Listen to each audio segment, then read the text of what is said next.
a Gothic romance for Christian readers today. I'm going to be reviewing Eternal Love by Danielle Wolfe. And I know the word Gothic is probably throwing some people off. I don't have time to explain the connection between Gothic culture and Christianity, but if you're wondering, how does a Christian author approach a Gothic love story?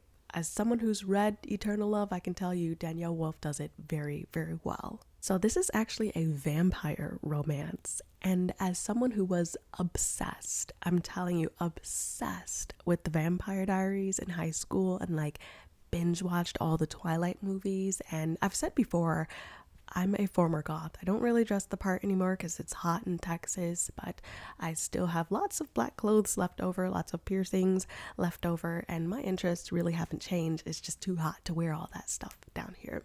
So all of these elements being present in a story that delivers a message of Christ was a gold mine for me. This is actually a really dark story, and I love that about it. The main character is actually a cutter, so there's some trigger warnings in the beginning of the book that you should pay attention to if you're a sensitive reader. She actually meets this vampire love interest in a psych ward. The humor of having a cutter fall for a vampire is just like, why didn't I think of that?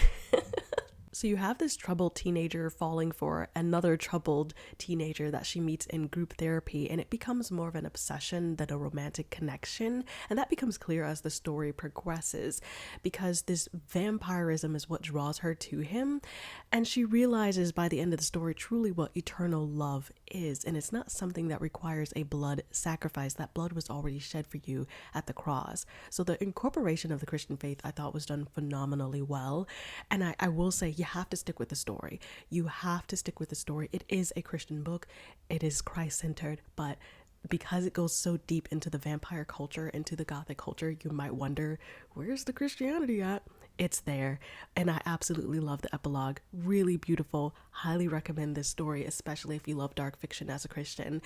Thank you for writing this, Danielle Wolfe. And thank you guys for watching this. I did read it on Kindle Unlimited, and I hope you check it out. Until next time, God bless.